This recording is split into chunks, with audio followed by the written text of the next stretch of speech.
اور کئی لوگ چلے بھی گئے ہیں. لیکن کیا اب میرے سے پوچھیں کہ کیا مجھے اس سے کوئی فرق پڑ رہا ہے؟ 150 سے اوپر کیسز کر دیے, قتل کا کیس آخری کر دیا میرے اوپر. مجھے 19 بیلیں لیے میں نے ایک دن میں, یہ دنیا کا ریکارڈ ہے. اس کے بعد 4 گھنٹے نیب میں بیٹھا ہوں. 4 گھنٹے نیب نے میرے سے وہ جو سوال پوچھے, میں چیلنج کرتا ہوں کہ کسی عدالت کے اندر کبھی بھی یہ کیس کی کوئی اہمیت ہو جائے. کوئی کیس ہی نہیں ہے, کیبنٹ کا فیصلہ ہے, ساری کیبنٹ نے فیصلہ کیا. اب یہ دکھانا تھا کہ مجھے اس سے کوئی ذاتی فائدہ ہوا. کیا القاعدہ جو پہلا بن چکی تھی, شروع ہو گئی تھی یونیورسٹی, کیا وہ ایک ٹرسٹ ہے؟ وہاں غریب گھرانوں کے بچوں کو مفت تعلیم مل رہی ہے سیرت نبی پہ اور یہ جو ٹیکنالوجی کے اوپر. وہ ٹرسٹ ہے جس نے شوکت خانم ہے. مجھے اس سے کیا فائدہ ہے؟ 1 روپیہ نہیں دکھا سکتے مجھے کیا فائدہ ہو, نہ ہی ہو. کسی ٹرسٹ سے کسی کو فائدہ نہیں ہو سکتا, ٹرسٹ ڈیڈ میں لکھا ہوا ہے. تو وہ کیسز بھی ہیں, قتل کا کیس بھی ہے, ہر روز کوئی نئے کیس آ جاتا ہے. عدالتوں کے میں چکر مار رہا ہوں, لیکن مجھے اس سے کوئی فرق نہیں پڑتا. میں ہر عدالت میں جاتا ہوں, ہر کیس میں جاتا ہوں, یہ بتانے کے لیے کہ میں قانون سے اوپر نہیں ہوں. جبکہ میرے اوپر یہ جان کے کیا جا رہا ہے, یہ مجھے خوف دلانے کے لیے کیا جا رہا ہے.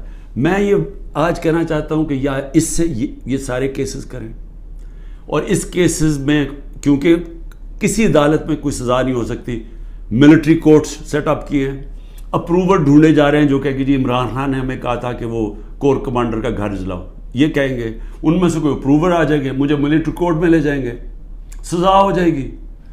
مجھے کوئی فرق نہیں پڑے گا. جو آدمی ایک مشن, جو 22 سال سٹرگل کر کے, جو اگر جس کے پاس سب کچھ تھا, کوئی ضرورت نہیں تھی 22 سال سٹرگل کرنے کی, اگر وہ آج 27 سال کے بعد اگر کسی کا خیال ہے کہ میں جیل سے ڈر جاؤں گا, یا جو بھی یہ جو 2.5 قاتلانے ہم دو میرے اوپر حملے ہو چکے ہیں قتل کرنے کے لیے, ایک مجھے وقت پہ پتہ چل گیا تو میں نے ٹی وی پہ بتا دیا کہ کیا کرنے جا رہے تھے, تو اس سے کیا فرق پڑے گا؟ جو قاتلانہ حملے سے نہیں ڈرتا تو وہ کس سے اور ڈرے گا؟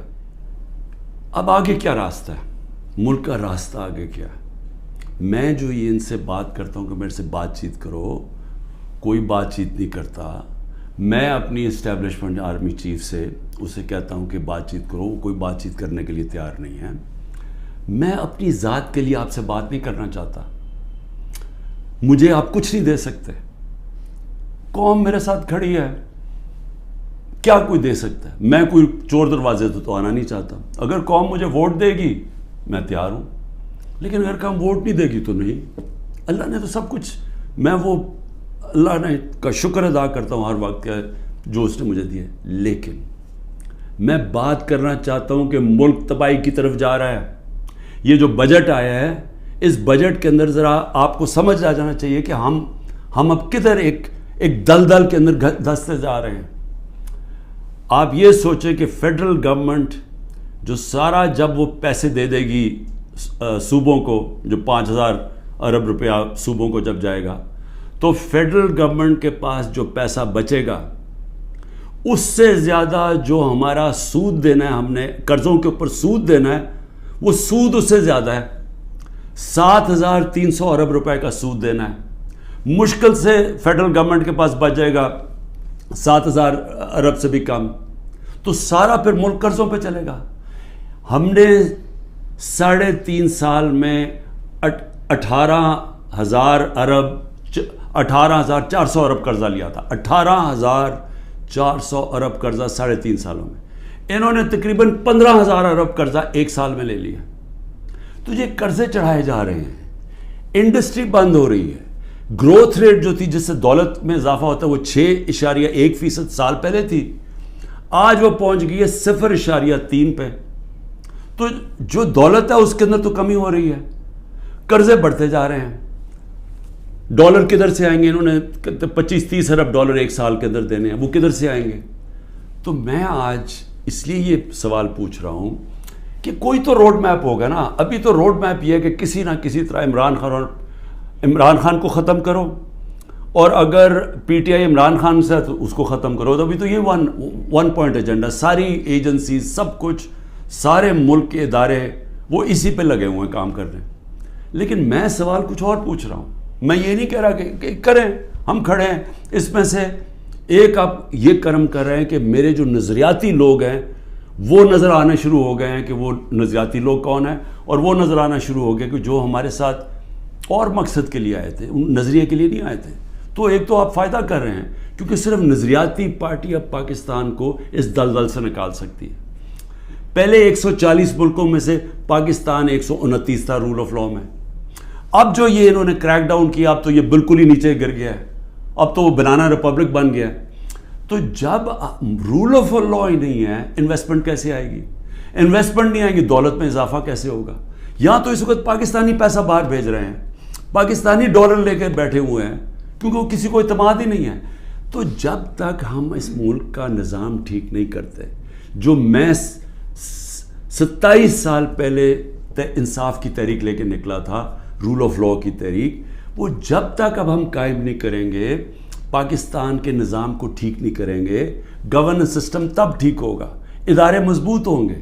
اور جب لوگوں کو اعتماد ہو جائے گا کہ ہمارے, اب جب میں اپنی سرمایہ کاری کروں تو یہاں کا جو قانون ہے, جو ان کی لا انفورسمنٹ ہے, جو ان کی عدلیہ ہے, وہ میری سرمایہ کاری کی حفاظت کرے گی, میرے سے فراڈ نہیں ہونے دے گی.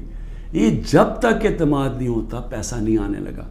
اور اس کے لیے جب تک کہ حکومت نہیں آتی جو پبلک مینڈیٹ سے آئے, جس کو پبلک سپورٹ کرے, جس کو بڑا ووٹ ملے اور پبلک کی سپورٹ سے آئے, صرف وہی بڑے بڑے فیصلے کر سکتی ہے. نہیں تو ان کو تو آپ نے دیکھ ہی لیا ہے کیا کیا انہوں نے, سوائے مہنگائی کر کے, تاریخی مہنگائی 38% پہ, انہوں نے کیا کیا ہے؟ انڈسٹری بند ہو گئی ہے, بے روزگاری بڑھ گئی ہے, گروتھ ریٹ, انہوں نے اور کیا کرنا ہے؟ تو یہ جو ابھی تک تو گیم پلان میں یہی کھچڑی پکنے لگی ہے نا. آگے نئی آ گئی ہے, نئی جماعت ایک کریٹ کر دی ہے, ہم نے بھی اپنے بڑے بڑے اچھے 27 سال پرانے ہم نے لوگ وہاں بھی بھیج دیا ہیں ان کے پاس, اور ضرورت ہے تو حکم کریں ہم اور بھی بھیج دیتے ہیں. لیکن اس سے ملک ٹھیک نہیں ہونے لگا. ملک ٹھیک تب ہوگا جب ایک public mandate, free and fair election کے بعد ایک مضبوط گورنمنٹ آئے گی. اور میں اپنی اسٹیبلشمنٹ کو آج پھر سے کہتا ہوں, نظر ثانی کرے, ملک تباہی کی طرف جا رہا ہے. اور جب یہ تباہی جس طرف جا رہا ہے, اور IMF کی اگلی کنڈیشنز آئیں گی, جس طرح انہوں نے مصر اور سری لنکا میں انہوں نے کنڈیشن لگائی, وہ کیا ہے کہ فوج کا بجٹ کام کرو, دونوں جگہ انہوں نے کہا. تو یہ تو ہم ادھر جا رہے ہیں کہ ہم اپنی سیکیورٹی اینڈ میں کمپرومائز کریں گے, اور اگر وہ سیکیورٹی کمپرومائز ہوگی اس ملک کی, تو ہمارے جو دشمن بیٹھے ہیں وہ ملک توڑنے کے لیے تیار ہیں.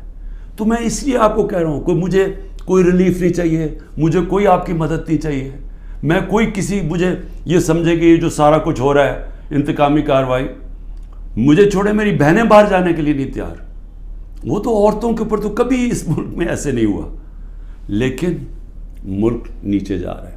اور اس لیے وقت کم ہے, جس طرح دن بڑھتے جا رہے ہیں ہم اور اپنے ملک کو تباہی کی طرف لے کے جا رہے ہیں. صرف قانون ختم ہو چکا ہے, کسی کو اس وقت, پھر سے میں کہتا ہوں, جب عدلیہ اپنے فیصلے نہیں کروا سکتی, جب آئین کی کوئی پرواہ نہیں کر رہا, جب پولیس کھلے عام گھروں میں گھس کے لوگوں کے گھر لوٹ رہی ہے اور اٹھا کے لے کے لوگوں کو جا رہی ہے, کلیکٹیو پنشمنٹ دے رہی ہے, تو اس ملک میں تو اب باہر کے لوگ کیا سوچ رہے ہوں گے؟ بتائیں نا, بیرون ملک پاکستانی جو آپ کا بڑا اثاثہ ہے وہ کیا سوچ رہا ہوگا؟ وہ کوئی سوچے گا کہ پاکستان میں پیسہ لگانا ہے؟ تو اگر انہوں نے نہیں لگانا تو اور تو اس وقت کوئی ہے نہیں. جب تک ہم ملک کی ایکسپورٹس نہیں بڑھاتے, وہ تو ٹائم لگے گا کہ ہم اپنی ڈالر انکم بڑھائیں. تو اس میں تو صرف ایک ہی انٹرم میں تو صرف اوورسیز پاکستانی مدد کر سکتے ہیں. شکریہ. پاکستان زندہ باد.